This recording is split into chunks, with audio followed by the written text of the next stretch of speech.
nuevamente nuestro programa. Como todos los lunes, tenemos este programa de revisiones de 9 a 11 de la mañana. Moisés, buen día. Buen día, Adela. Realmente estamos con una programación inusual. Vamos a tener un solo bloque, pero con un contenido interesante en cuanto a segmentos, ¿verdad?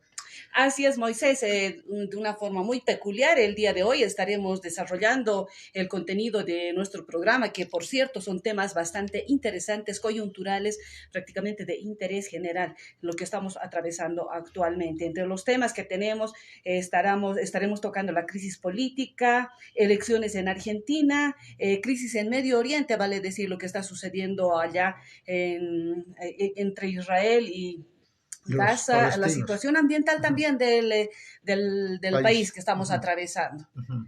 Y para el mismo tenemos invitados especiales que nos ayudarán a analizar, a debatir, a desarrollar estas problemáticas que tenemos. Entre ellos tenemos a José Luis Saavedra, ¿verdad, Moisés? Sí, es un intelectual bastante reconocido y con mucha producción en cuanto a textos, libros, ¿no? Exactamente, así también estará Pedro Portugal.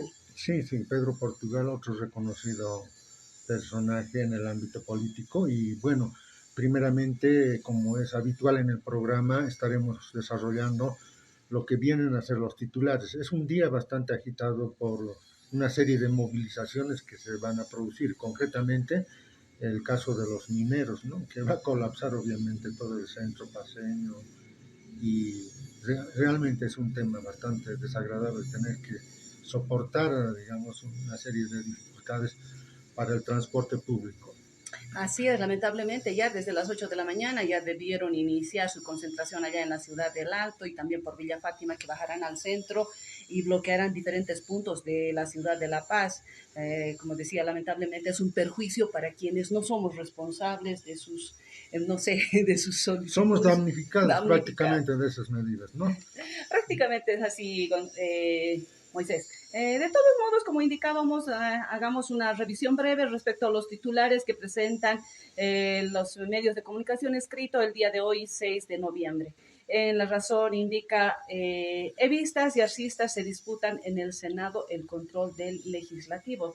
Toda vez que ya sabemos, ¿no?, que diputados ya eligieron a un miembro del ala arcista con el apoyo, vale decir, en todo caso, estuvieron en este caso los de Comunidad Ciudadana y creemos apoyando para que Guaitari, ¿no?, Sí, sea sí, el sí. diputado. En todo Así caso, es. ahora se estarán disputando, como indica La Razón, el Senado, la El presidencia. Senado, tal vez se va a repetir la misma figura, pero para equilibrar este balance un poco de poderes entre la Cámara Baja y Cámara Alta, algunos piensan que debería ser, digamos, alguien que no responda precisamente a esta alarcista ni a la vista, ¿no? Sino también alguno de ellos que tenga tal vez una conducta más equilibrada, ¿no? Entonces ya veremos qué sucede en el día de hoy.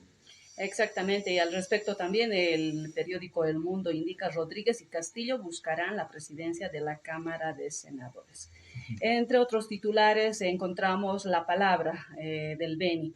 Incendios se reactivan y se analizará la declaratoria de desastre departamental. Supuestamente ya se habían apagado todos los fuegos que existían, ¿no?, los focos. Sin embargo, aparentemente se están reactivando, Moisés. Sí, pero eso es por obra humana. Yo creo que no es algo espontáneo, sino que hay una tendencia a poder hacer esas quemas para ampliar la frontera agrícola. De eso estaremos conversando también en el programa. Precisamente estaremos desarrollando en nuestro programa este tema que es tan importante. En uno de los últimos titulares que daré a conocer está el día. Evismo iniciará marchas, movilizaciones y bloqueos. Esto frente a la determinación de anular el Congreso. Sabemos que se anuló el Congreso que se desarrolló el pasado 3 y 4 de octubre en Laucaeña. Entonces, indican que iniciarán movilizaciones. Ujú.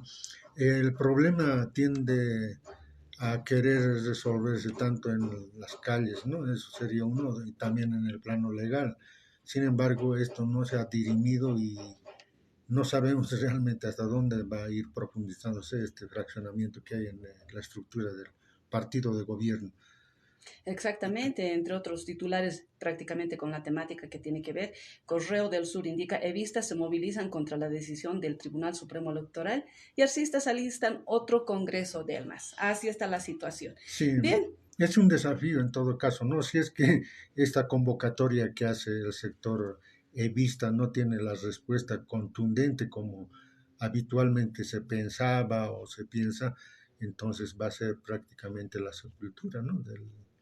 sí, ¿algún Del otro tema que caudillo. tal vez podemos dar a conocer, Moisés? No, solamente que la ciudadanía tome sus previsiones por este bloqueo que hoy en día vamos a soportar, ¿no? De los cooperativistas mineros que en realidad no aportan significativamente en cuanto a impuestos al erario nacional.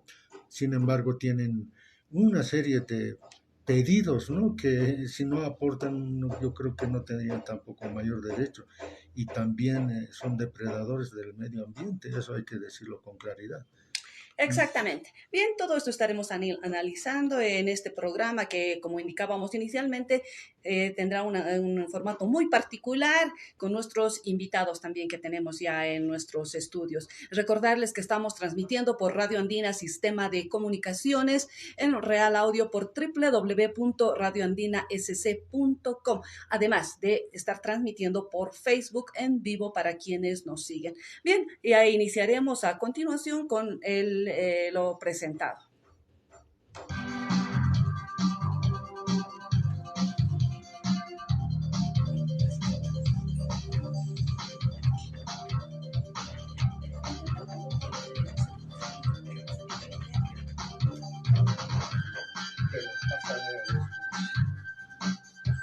Estamos presentando Revisiones.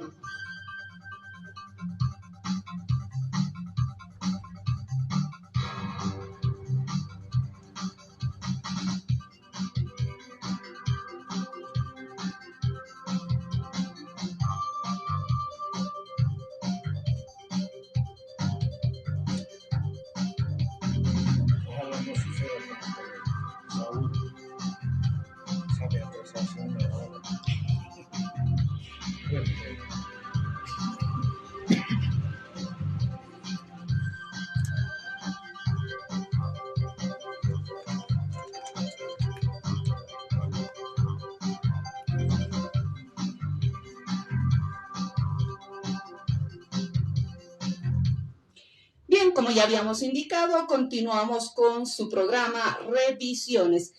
Recordarles que el tema que vamos a desarrollar, prácticamente son 4 temas que vamos a desarrollar en este programa en sus 2 bloques acostumbrados. En el primer bloque estaremos desarrollando el tema de la crisis política respecto a lo que está atravesando el país.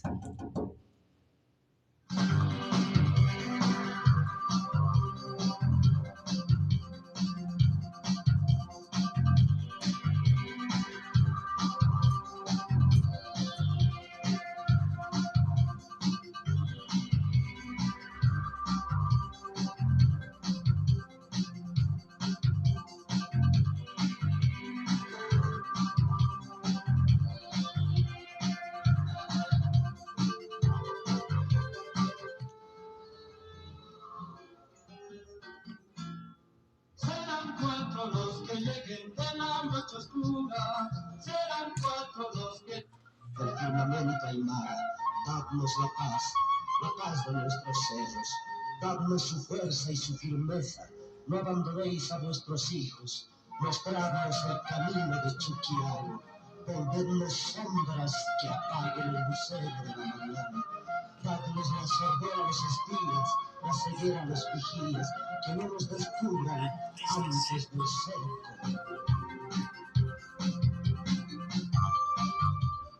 Bien, quisimos hacer una pequeña introducción musical respecto al tema que estaremos desarrollando. Ya se encuentra en nuestros estudios José Luis Saavedra, quien también, como indicábamos, nos estará ayudando a comentar, a debatir esta temática que estamos para el día de hoy. En el tema de la crisis política, Moisés también, con quien también nos encontramos, quien también estará, ¿no es cierto, Moisés? Sí, también voy a ser parte del panel, ¿no? Exactamente, parte de nuestro panel con los aportes que él también tenga. Bien, Moisés, José Luis, sí, nos gustaría su participación inicial. Aproximadamente unos 5 minutos nos gustaría para darnos una exposición respecto a la temática que estamos desarrollando el día de hoy. ¿Qué problemas o causas podemos identificar respecto a la crisis política que se está presentando en los partidos, tanto de oposición como oficialista? ¿Cuáles serían los aspectos que habrían influido en esta situación? Hablando en el tema oficialista, ¿será que a partir desde que Evo no, bueno, Evo en todo caso, Evo Morales, el expresidente líder del MAS, su propósito fue poner una cara, sabemos eso que fue una cara a Luis Arce y quien estaría manipulando por detrás o gobernando por detrás, en otras palabras, sería él. La situación no se ha dado entonces. A partir de ello, aparentemente hubo un conflicto. ¿Se podría decir que ese fue el inicio del conflicto? ¿O qué cosas habrán influido para que se dé esta situación de la crisis política, en todo caso, en el oficialismo y en la oposición también? Por favor, José Luis. También. No, en principio, muchísimas gracias de verdad. Gracias a usted, Adela, por este espacio. Gracias a Moisés, mi hermano, un compañero, un querido, desde hace muchísimo tiempo además. Así que, de verdad, muchísimas gracias por este espacio. Ya veníamos amenazándonos hace bastante tiempo para poder estar en este programa y, bueno, felizmente hoy se da. A ver, la pregunta es compleja, ciertamente, en torno a las raíces, las causas y también, por supuesto, las consecuencias de la problemática que hoy estamos viviendo. Que si bien es, digamos, en la parte superficial, política, pero al mismo tiempo también es económica. Hay un sustrato económico que sustenta la crisis que ahora estamos viviendo. Si hay algo común en la historia de Bolivia, es ciertamente la crisis. Es decir, Bolivia siempre ha estado en crisis política, económica, ideológica, cultural también, de manera prácticamente continua, históricamente continua. En el contexto más reciente, contemporáneo, diríamos, efectivamente estamos asistiendo a una disputa interna al interior de un mismo partido político como es el Movimiento al Socialismo, que ha estado en el gobierno durante 14 años con Evo Morales y a partir del 2020, hace exactamente 3 años, con Arce. En la superficie, diríamos, hay estas divisiones entre arcistas y evistas, pero que en realidad son cuestiones muy superficiales, no hacen a la estructura económica política del país, de la sociedad en su conjunto. Veamos rápidamente los aspectos comunes de arcistas y evistas, ¿no? Ambas facciones internas, que el maestro Raúl Prada solía decir que es una simple guerra de carteles. Yo diría que tampoco es tan simple, ciertamente es complejo, pero tienen aspectos en común. En principio, ambas facciones apuestan y de una manera absoluta, quiero decir que todos apuestan a la economía extractivista, sobre la cual hablaremos un poco ahora. Pero ambas facciones comparten esta economía extractivista primaria, de depredación de los recursos naturales y de afectación de los territorios indígenas, sobre todo de carácter comunitario. Esta es una característica común entre arcistas y evistas. Apuestan al mismo modelo que no tiene nada de sociocomunitario ni productivo, sino radicalmente extractivista y depredador de los bienes comunes. Una segunda cuestión que comparte, y hay varias otras, pero me limito a 2 por ahora, una segunda cuestión que comparten arcistas y evistas es efectivamente esta visión, llamaríamos ahora todavía, aunque hablan ellos de descolonización, pero una visión colonial y capitalista, tanto de la sociedad como de la economía. Hay un sustrato económico y político de carácter eminentemente capitalista, aun cuando haya un discurso socialista o socializante, pero en realidad es una economía capitalista y una organización, una forma de organización de la sociedad eminentemente capitalista. Reitero, con un discurso ciertamente socialista y que incluso la derecha habla de que los masistas son comunistas, lo cual es una tontería.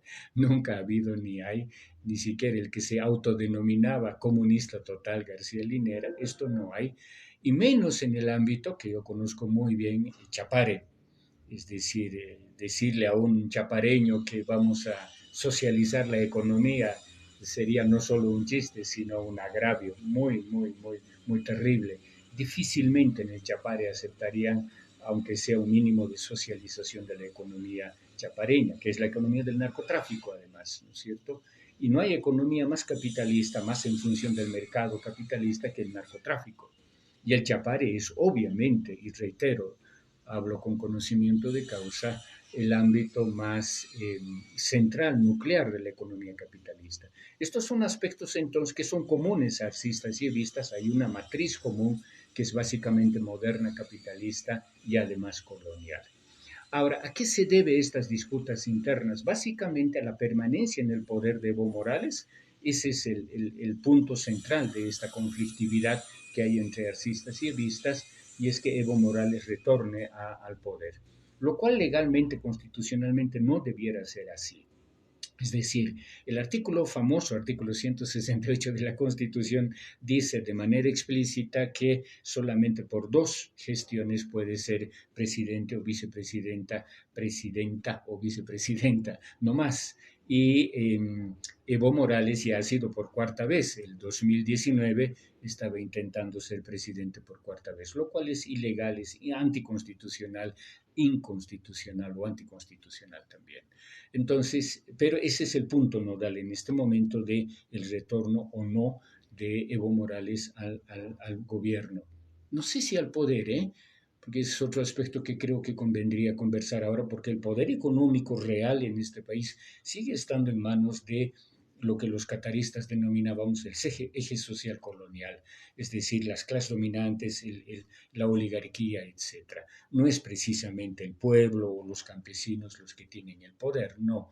Simbólicamente sí, hay expresiones simbólicas, hay alguno que otro indígena que está en funciones de gobierno, incluido el hermano David Choquehuanca, pero no es un poder real. El poder real económico e ideológico también lo siguen manteniendo las clases tradicionalmente dominantes en este país, articuladas, por supuesto, a la economía extractivista, minería, hidrocarburos y, en las últimas décadas, el agronegocio. Entonces, lo que hay en este contexto es una disputa interna por la administración del gobierno, por la administración del Estado, más no por el ejercicio del poder, porque, reitero, la economía implementada, el modelo económico implementado por el movimiento al socialismo en estos ya 17 años no difiere de lo que históricamente se ha ido haciendo en este país, que es economía extractivista, mercantil y de mera extracción de materias primas. Nunca hemos tenido industrialización en este país, salvo que podríamos decir la única materia prima que en este país hemos logrado industrializar y exportar, y con Marcet incluso al mercado europeo, es la cocaína. No hay otro producto que se haya industrializado en este país, ¿no? Hasta hace una década producíamos básicamente pasta base, y desde hace una década aproximadamente ya hemos entrado en la cristalización y por tanto en la exportación de la cocaína. Es el único producto real, transformado, industrializado y con capacidad de exportación, y en los últimos años incluso al mercado europeo, ¿no es cierto? Pero lo demás es simplemente continuar con lo que desde hace 500 años, ojo, el modelo implantado por el virrey Toledo, Francisco de Toledo, que es la economía extractivista, es la que continúa hasta ahora, con discursos de cambio, de descolonización, todo ello de acuerdo, pero lo real es que hay una economía extractivista que obviamente en contra de los pueblos indígenas, en contra de los territorios indígenas, áreas protegidas, etcétera, del cual hablaremos. En resumen, entonces, la disputa interna entre arcistas y evistas tiene que ver simplemente con quién asume la gestión de gobierno, la administración del gobierno del Estado. ¿Qué posibilidades, para terminar, qué posibilidades hay de que Evo Morales vuelva? Lo veo muy difícil, muy difícil. Uno, porque, y estimo que esto lo va a reiterar el compañero que nos va a acompañar ahora, ¿no es cierto?, en el sentido de cómo actúan las masas en Bolivia. Eso es muy interesante, ¿sí? En general, masas populares, trabajadoras, campesinos, indígenas, etcétera, es en el sentido fundamentalmente de apegarse al gobierno. Lo que antes se decía, todos apuestan al caballo del corregidor, que es el caballo que va a ganar, que tiene que ganar además, ¿no es cierto? con fraude, sin fraude, lo que fuere, pero hay un apego muy fuerte de las masas bolivianas, latinoamericanas en general, al gobierno, en este caso a la facción de Arce. Entonces, Arce tiene muchísimas posibilidades de poder volver a repostularse y, por tanto, a volver a ejercer el gobierno, reitero, por toda la política de prebendalismo, de clientelismo, que tradicionalmente es el mecanismo fundamental, ya lo decía incluso Zabaleta Mercado, de atracción, diríamos, para el ejercicio de gobierno. ¿Qué es lo que va a hacer la facción de Evo Morales? Con esto cierro. Obviamente, generar violencia. Y yo preveo y temo, ojalá me equivoque, que los próximos meses y sobre todo el próximo año va a haber bastante violencia en el país por cuanto las huestes de Evo Morales van a apostar a la violencia, al ejercicio del miedo, a la imposición del miedo y esperarían que frente a este escenario de violencia la gente pudiera, según ellos, decir, bueno, ya optamos nomás por Evo Morales porque no queremos más violencia, no queremos más desorden, etc. Esa apuesta me parece suicida para el propio movimiento al socialismo y también para el país. ¿Qué es lo que debería hacerse? Yo creo que básicamente ejercer lo que es en verdad política, que es el arte de lo posible en el sentido de la negociación, el acuerdo y la tan denostada democracia pactada es la que debería volver a ejercerse en el sentido de acuerdos entre élites políticas, partidos políticos y por supuesto también sociedad civil. Bien, José Luis, un enfoque muy interesante el que nos da. Indicaba respecto a al modo de la economía por la que estamos, apuesta el gobierno. En ese sentido, podríamos ver este aspecto del modelo económico.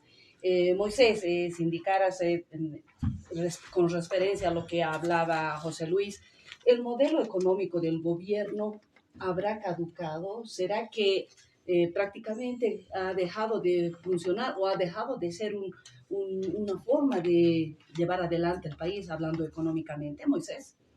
Bien, realmente bastante complacido por la presencia de José Luis. Saavedra ha hecho un esfuerzo para llegar desde la yachta.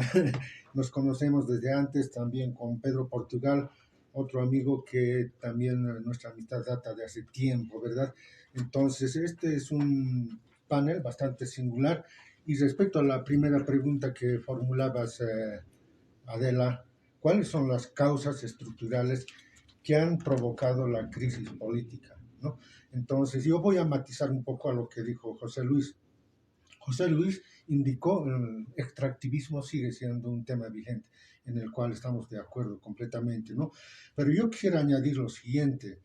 En cuanto a lo económico, si bien estamos vinculados a una sociedad capitalista, a nivel del país, es que desde 1952 ha habido una economía de Estado, o si no, una economía capitalista de Estado, lo llaman, ¿verdad?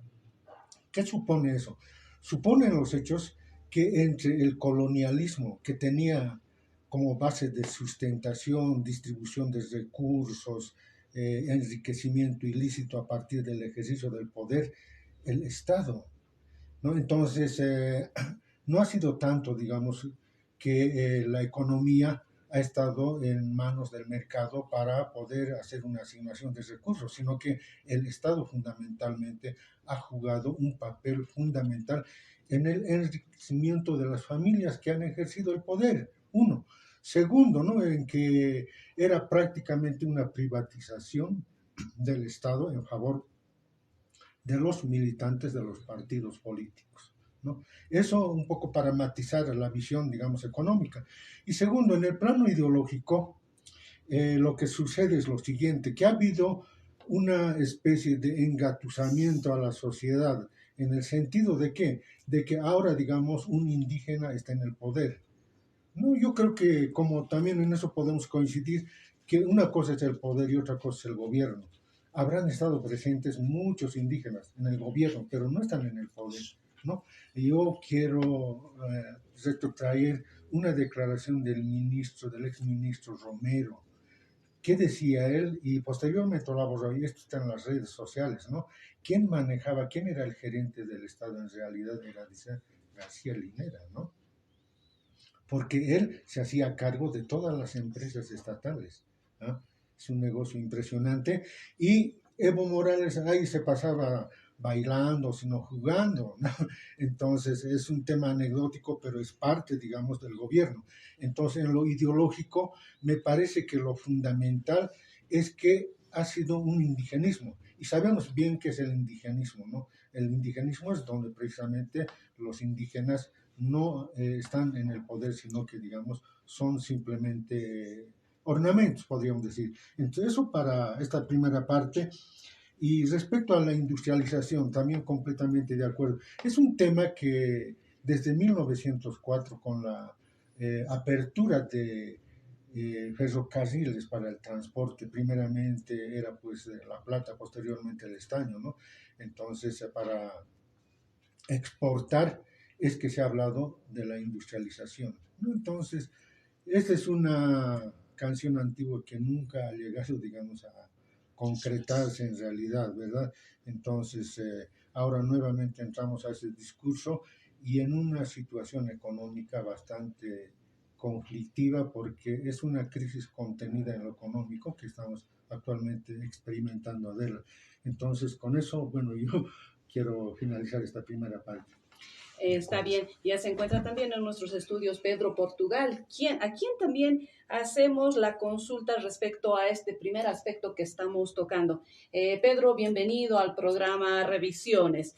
Estamos analizando un tanto de lo que la crisis de la política que está viviendo internamente, lo que es el MAS y de alguna manera la oposición. De acuerdo a su perspectiva, de acuerdo a su visión, ¿cuál es la situación? Prácticamente, ¿cuáles son los aspectos o qué cosas tuvieron que suceder para que el partido de gobierno se dé en el partido de gobierno esa división? ¿Cuáles son los problemas que se han presentado, Pedro? Si puede hacer un análisis al respecto. Muy buenos días, muchas gracias. Sí, a mí me parece que lo que estamos viviendo actualmente es sobre todo la continuidad de males profundos que tiene Bolivia desde su constitución como república. Es decir, constituir una nueva identidad nacional es una tarea pendiente y la república no ha solucionado los conflictos entre criollos y entre indígenas, sino que ha pervertido aún más, digamos, las estructuras coloniales que dejaron los españoles. Ahí tenemos el sistema de producción, todo centrado alrededor de una especie de monarca y las relaciones entre la población y el monarca, digamos, disgregándose a nivel de construcción de una disfunción administrativa y de dejar el dinero, digamos, en cada etapa. Es el origen de los diezmos, de los quintos y la corrupción, digamos, de las coimas que tenemos actualmente en Bolivia. Un anacronismo de instituciones y sobre todo la postergación, digamos, y de la población indígena. Entonces, Bolivia nos hemos quedado estancada, no se ha resuelto, no ha habido la creación realmente de una identidad nacional. El único, como toda identidad nacional, es una creación política que podía haber hecho cualquiera de los aspectos, digamos, que estaban en conflagración, en conflicto, digamos, en ese entonces. Por razones, digamos, obvias, el indígena fue totalmente minorizado y con las rebeliones de Tupac Katari y de Tupac Amaru perdió, digamos, la iniciativa y perdió la fuerza como para poder afrontar, digamos, ese momento. Los ciclos, digamos, indígenas son mucho más largos que los ciclos criollos, ¿no es cierto? Entonces, entre grandes periodos, digamos, de rebeliones surgen también, o siguen, periodos, digamos, de postración. Y es en este periodo de postración, digamos, que vino la independencia de Bolivia. Entonces, históricamente, quien pudo encargarse de eso fueron los criollos, los descendientes de los españoles. Y los hechos nos muestran que fracasaron. Fracasaron en el intento de integrar Bolivia, de hacer partícipe de todos los elementos que lo componían, y fracasaron incluso en el intento de crear una realidad para ellos. O sea, copiaron, hasta ahora vemos la nostalgia, por ejemplo, de la colonia. Departamentos enteros tienen una especie de añoranza, le llaman Villa Imperial, utilizan los emblemas que le dado los españoles, etc. Y de ahí también se explica su antagonismo con todo lo que es indígena. A la huipala que les repugna harto, digamos, lo ponen los símbolos, digamos, suyos. O sea, hemos quedado estancados en un momento y el criollo ha demostrado su incapacidad para poder llevar adelante un modelo nuevo, pero no ha agotado su capacidad, digamos, para sobrevivir y para poder adaptarse a las circunstancias. Y es lo que pasó, digamos, en el último periodo.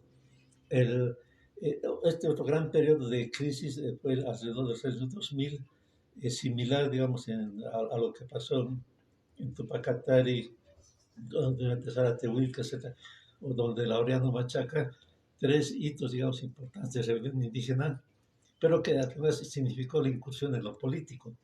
En lo político que había sido prefigurado en los años, a partir de los años 70 por las corrientes indianistas y cataristas, y que lo llevó, digamos, hasta sus consecuencias más novedosas, Felipe Quispe. ¿No es cierto? Sin embargo, todavía no se había dado todas las circunstancias y para que este movimiento indígena pueda resolver las contradicciones, no solamente de su grupo social nacional, sino de todo el conjunto de la sociedad boliviana. Y sucedió lo que sucedió, digamos, en las otras etapas de la historia. Al fracasar un intento indígena, se deja, digamos, un terreno predispuesto. Es como si en la tierra, digamos, alguien laburara y lo deja todo preparado para que cualquier otro siembre o incluso coseche lo que los otros han sembrado. Y ahí vino, como en otras etapas históricas de Bolivia, el aprovechamiento del MAS. Este aprovechamiento, digamos, unido a ciertas corrientes contemporáneas. Esa corriente contemporánea ya no era de atacar al indígena, de verlo como salvaje, etcétera, sino de valorar, sobreestimar su importancia desde el punto de vista casi filosófico, incluso esotérico, ¿no es cierto? Es decir, aislarlo al indio, digamos, de una realidad concreta y ponerlo simplemente como pensamiento. Entonces la humanidad se vio, digamos, con la caída de la teoría marxista, que era un positivismo bastante fuerte, en la insurgencia, digamos, de teorías fantásticas y de buena voluntad risueñas, pero, digamos, desfasadas sobre el indígena, como una persona fuera de la historia, como una concepción casi que se manifestaba con rasgos sumamente bondadosos, guardián de la humanidad, reserva moral de la humanidad, etc. Y lógicamente, como toda ideología que puede tocar algunos elementos del indígena, pero en esencia, digamos, es para utilizarlo, sirvió, digamos, para que la nueva clase política en Bolivia lo utilizara en su provecho. Y eso fue lo que alentó, digamos, al MAS. O sea, el MAS se apropió de esa idea que no era funcional para los indígenas, sino para los criollos, porque todos los criollos, digamos, se metieron a ocupar los cargos de Estado, etcétera, y tratar de dominar un poco a lo indígena. Entonces, ¿qué pasó? Este jolgorio, ¿no es cierto?, que ahora, pasados los años, no sé, que no tiene nada, ya nadie habla del Sumacamaña, de las autonomías, de todo eso que en un momento dado estaba lleno, digamos, la polémica en la academia y en el círculo político de esas ideas, al ser simplemente un instrumento de una ideología, de un partido, como toda ideología, se agotaba, porque en Bolivia se agotó el ciclo conservador con la ideología positivista, se agotó el ciclo liberal que estaba agarrado de las teorías económicas liberales en ese momento, se agotó el ciclo nacionalista que se insertó, digamos, en la corriente nacionalista que imperaba entonces, y el ciclo, digamos, posmoderno, que podríamos llamarlo, del MAS también se agotó. Es decir, se deja al desnudo que la pura retórica no sirve para arreglar los problemas y deja al descubierto problemas sociales, que son los que hay, y sobre todo las contradicciones internas, digamos, de ese grupo. Entonces, es una muerte por vejez, una muerte natural. Lo interesante ha sido lo siguiente. En épocas anteriores, los partidos que tomaban el poder con estas mismas características tenían su contradicción en el seno mismo de su grupo, digamos, social, ¿no es cierto? Y una contradicción que surgía en el mundo indígena. En cada momento podemos encontrar esas dos variantes. O sea, lo del MAS, digamos, anuló esos dos tipos de posición. Por un lado, porque supo cooptar muchos indígenas para ser parte, digamos, de su estructura. Solamente figurativamente, por ejemplo, reflexionemos por qué el ministro de Relaciones Exteriores del Canciller es siempre indígena. O sea, y ahí no entra, digamos, su capacidad diplomática, su idoneidad para el puesto, lo que sea, sino porque al exterior hay que mantener una ficción de rostro indígena. Bolivia es un país con rostro indígena, no sé, el que se presenta a Bolivia es un indio. Entonces, simplemente una utilización perversa que se da. Entonces, se agotó este modelo, pero al mismo tiempo neutralizó de alguna manera la insurgencia indígena, ¿no es cierto? Y neutralizó la oposición criolla, no por los efectos del MAS, sino porque tocó el MAS en este aprovechamiento una cuestión constitutiva de una gran parte del criollaje, que es el racismo anti-indio.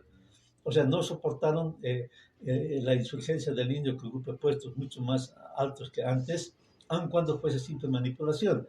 La resistencia, el odio hacia lo indígena fue tan fuerte en ciertos sectores que incluso no entendieron ni felicitaron este aprovechamiento del MAS, que en última instancia servía para prolongar los esquemas caducos en Bolivia, y se fueron a una oposición pues, puramente, digamos, epidérmica. Evidentemente, y como eso no sirve para hacer oposición, se anularon, digamos, en esa tarea. Entonces, el MAS se descompuso, ¿no es cierto? Y se produjo todo lo que pasa en la descomposición de los sitios históricos de Bolivia. Todo Bolivia se caracteriza por tener estos ciclos y en cada ciclo un partido dominante.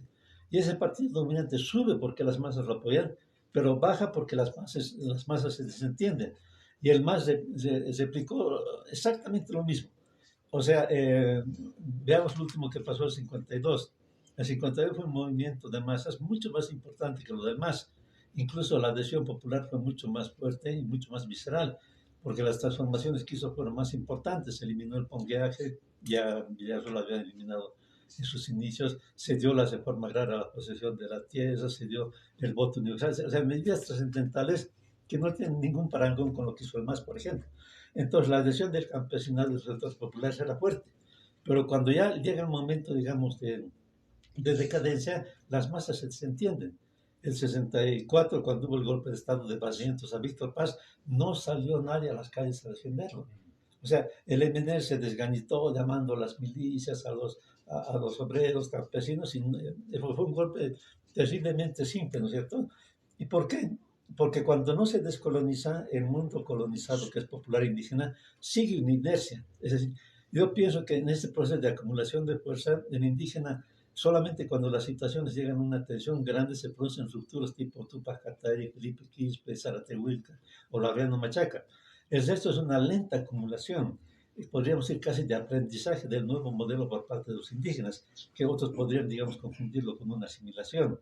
Entonces, en ese proceso de acumulación al indígena le interesa un Estado que pueda brindarle satisfacción y que pueda brindarle, digamos, ciertas ventajas. No es una adhesión, es un aprovechamiento. En un lento aprendizaje que el indígena tiene de que va diferenciando su propia identidad y sus intereses de lo que es del Estado. Entonces, cuando estos gobiernos periclitan, es como si el mundo indígena dijera, bueno, hemos aprovechado lo que se podía aprovechar, no nos interesa mantenerlo porque no estamos adheridos plenamente y veamos qué nuevo grupo, digamos, toma el poder. Si ese grupo que toma el poder presenta nuevas ventajas, o sea, lo apoyamos, si no, sigamos a la oposición. Entonces eso pasa con el MAS. Sus hijos terminó en 2019.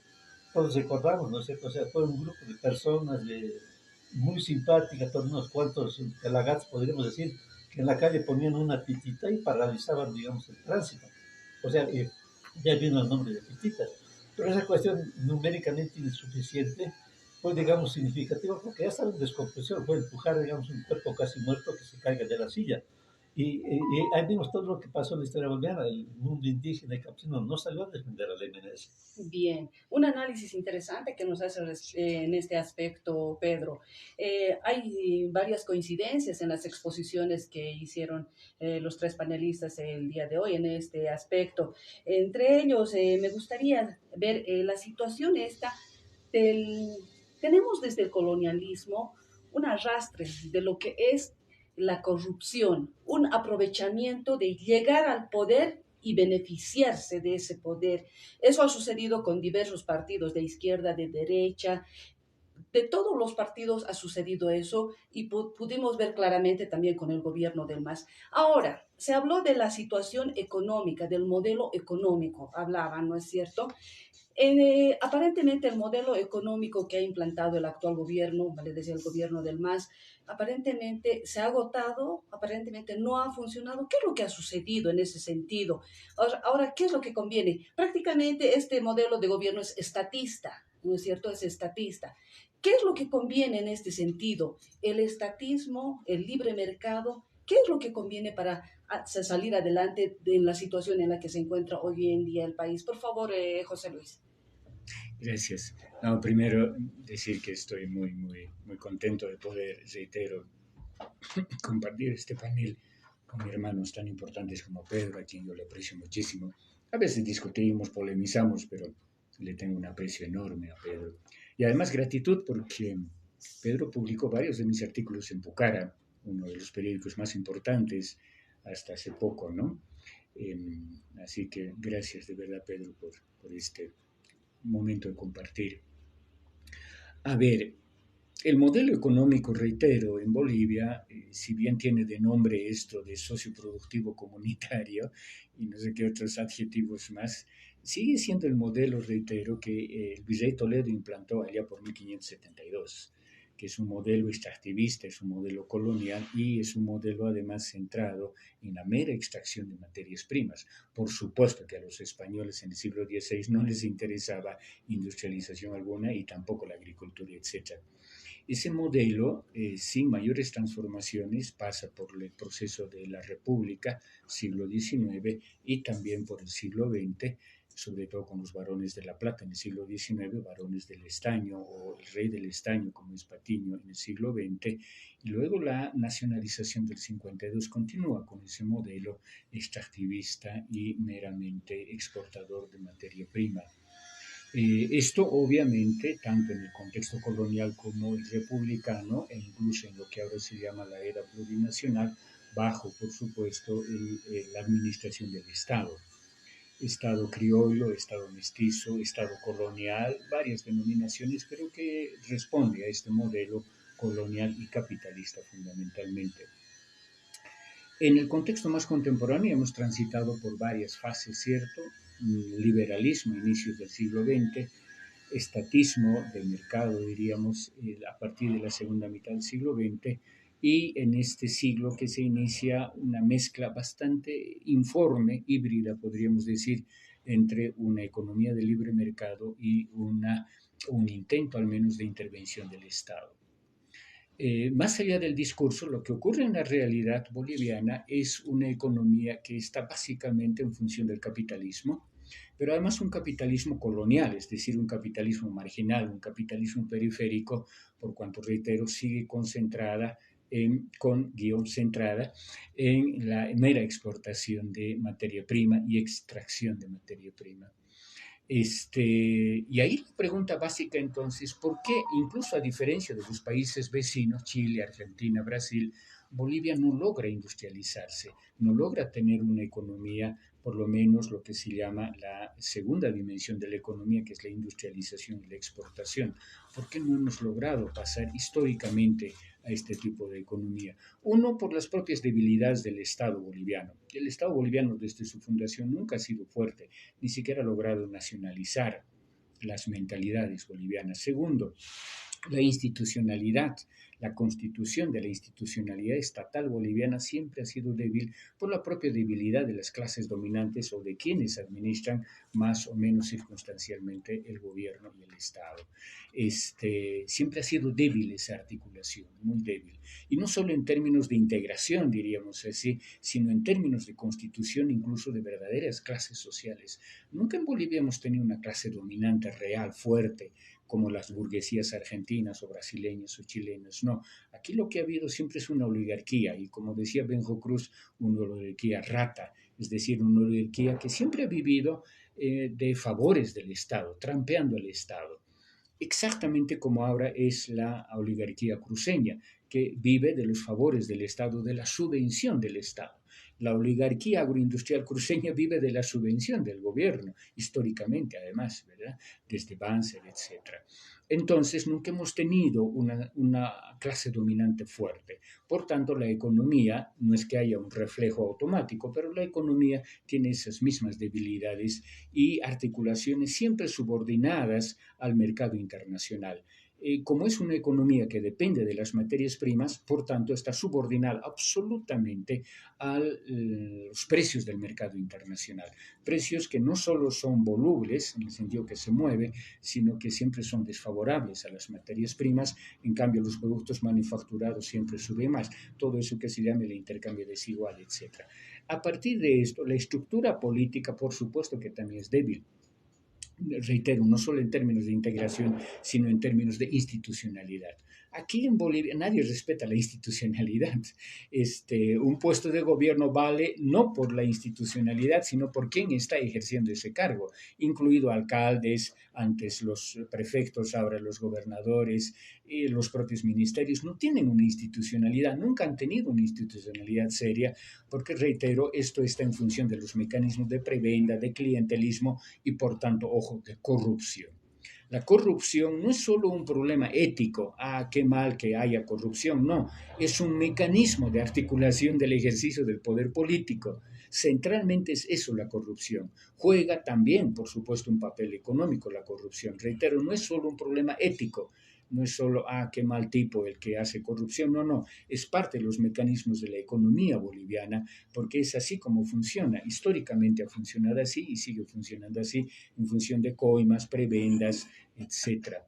Entonces, en ese sentido, así cambiemos de modelos como lo hemos hecho contemporáneamente en Bolivia, digamos a partir de 1985, economía neoliberal, con Víctor Paz Estenssoro, el mismo que hizo la reforma agraria, etcétera. Esas son las paradojas de la historia boliviana. Y luego, a partir de 2006, una economía supuestamente estatal. Digo supuestamente porque el movimiento al socialismo, ojo, no ha eliminado una sola empresa transnacional. Las empresas transnacionales, hoy como hace 20 o 30 años, siguen siendo dueñas de nuestros recursos naturales.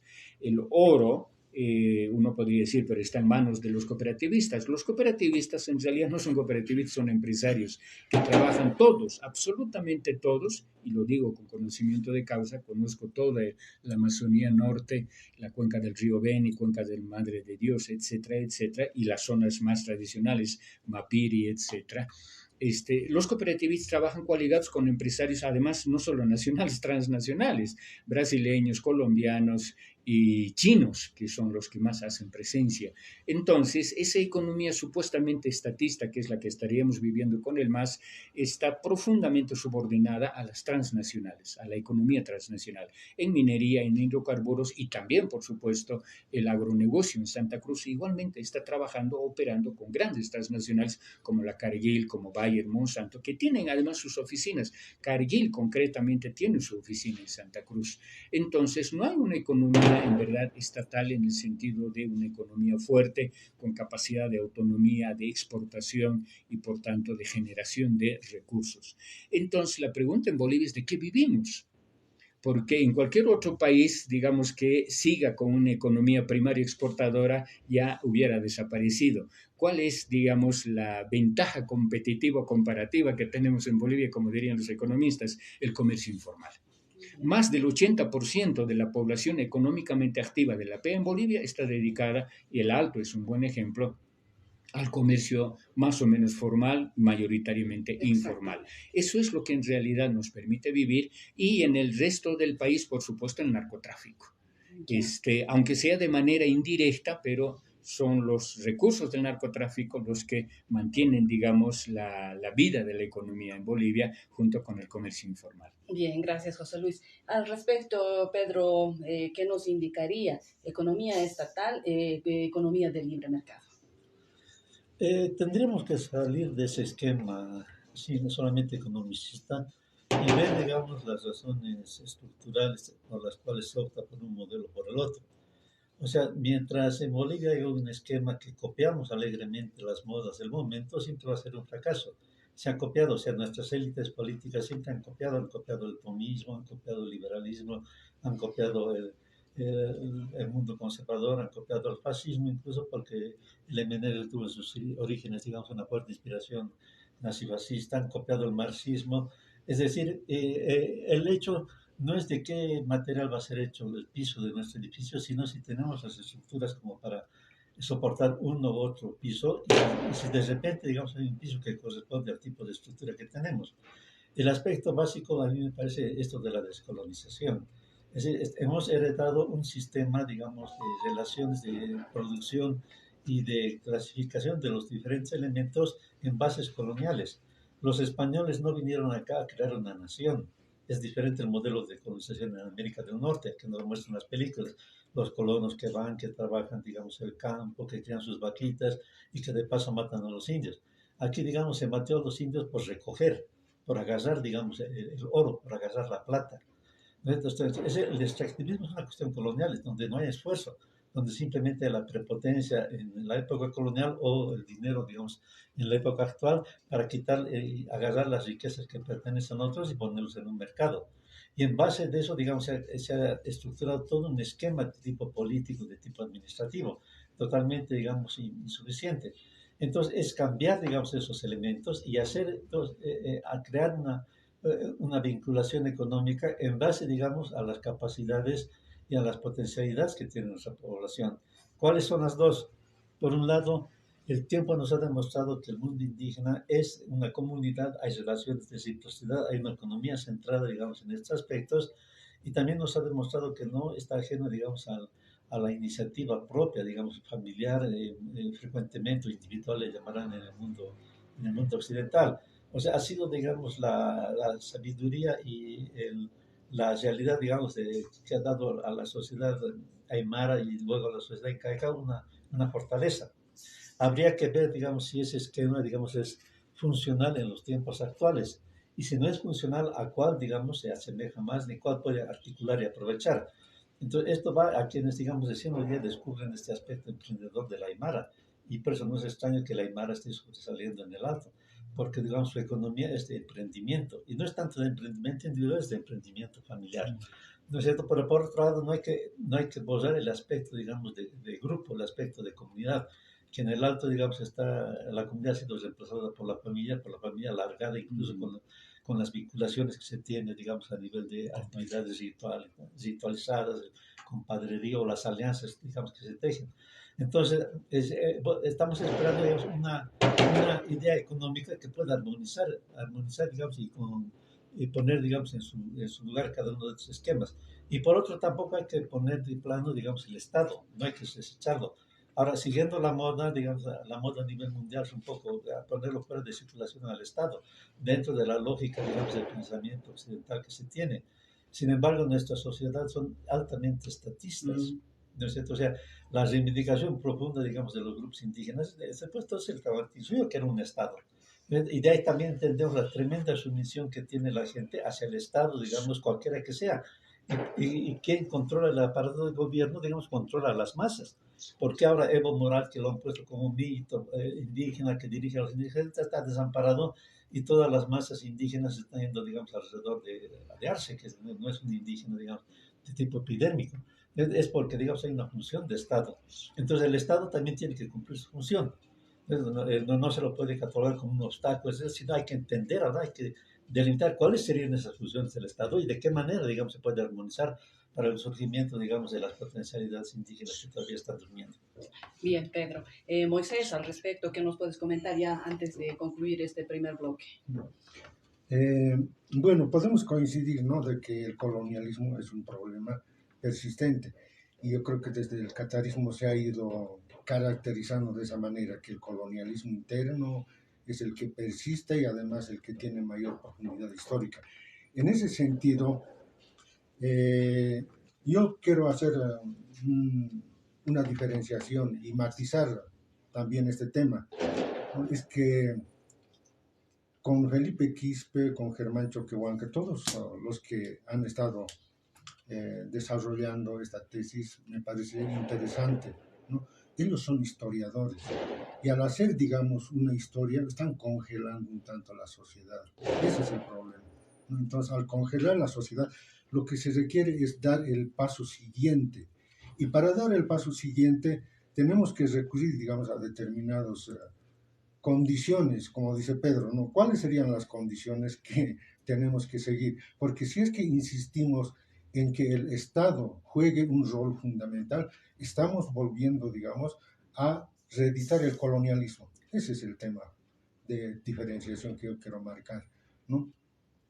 Porque el Estado tiene una condición colonial, no se ha transformado el Estado con el hecho de ser plurinacional. La plurinacionalidad simplemente es un reconocimiento legal de la existencia de los pueblos, pero también hay un error conceptual, no es lo mismo pueblo que nación.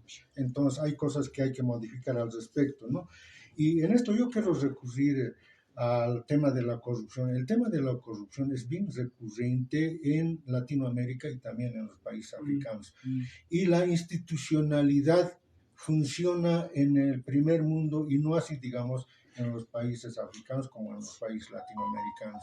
¿No? Entonces, en ese sentido, cuando se da la corrupción, ¿qué supone? Supone monopolio del poder, monopolio del Estado, ¿no?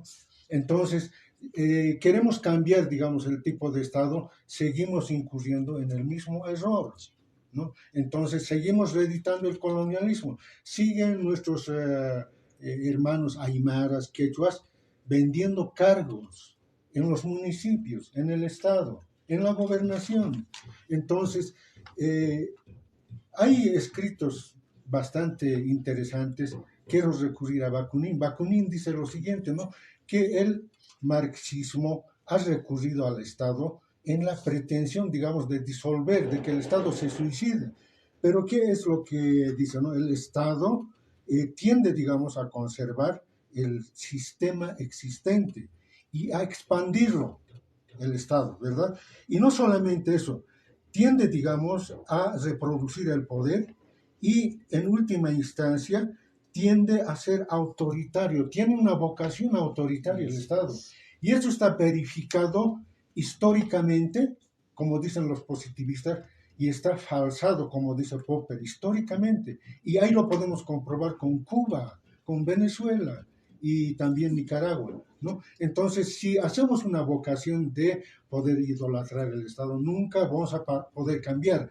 Si hacemos las cosas distinto, los resultados serán distintos, ¿no? Entonces, eso quisiera yo marcar la diferencia y también, bueno, contribuir a esta parte que decías, Adela. Si persiste el colonialismo, entonces, ¿cuál es, digamos, lo más adecuado?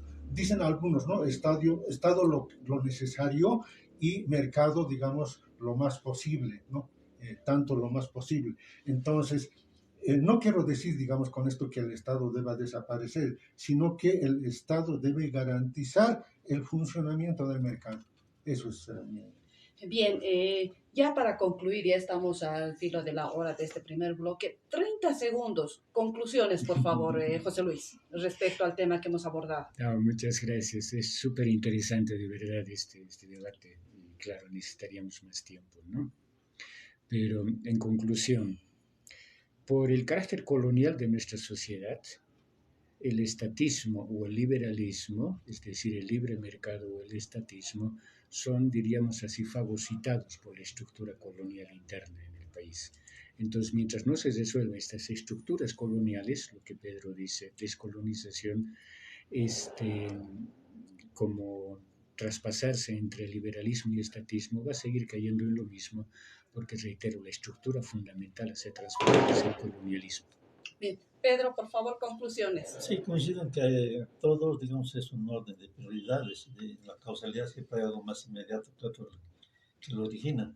Me parece que el meollo central en Bolivia es que no ha habido la descolonización, es decir, que no hemos hecho un Estado nuestro, ¿no es cierto? Evidentemente seguimos, digamos, a la moda de cualquier Estado que pueda estar. Entonces, la cuestión no es destruir, digamos, el Estado en sí mismo, sino ver si ese Estado puede ser nuestro. Y para que sea nuestro, digamos, tiene que haber un gran momento que se ha perdido en estos años del MAS de discusión teórica y política y práctica sobre los modelos políticos que deberíamos tener. Y yo creo que eso que es algo inapelable, es algo que deberíamos hacer como condición para que haya realmente un cambio social en Bolivia. Sí, la transformación del Estado sigue siendo un problema pendiente y yo creo que ahora que prácticamente estamos llegando a un agotamiento de un tipo de gestión de Estado, entonces se tienen que dar también nuevas propuestas y nuevas alternativas. Hay bastantes elementos, pero pienso que a futuro yo creo que no solamente hay que pensar en nuevos liderazgos, en que se llama, en cambiar, digamos, la situación, sino fundamentalmente en qué mecanismos, qué medidas son las más adecuadas para la descolonización. Entonces, algo yo he expresado, pero me parece que todavía quedan muchos temas así pendientes por problema de tiempo yo creo que podríamos pasar al siguiente tema que decías, Adel. Exactamente, sin embargo, hubieron bastantes coincidencias respecto al análisis del tema que hicimos en cuestión a la crisis política que atraviesa el país, fundamentalmente hablando del tema del partido de gobierno actual. Entre ellos también tocamos el tema de la situación económica del país. Posiblemente hubo un agotamiento del modelo, sin embargo, para hacer los cambios, lo que inicialmente se debe hacer es descolonizar para posteriormente ir mejorando la situación del país. Bien, al finalizar este primer bloque del programa Revisiones, hacemos un pequeño corte para retornar enseguida. Bien, súper.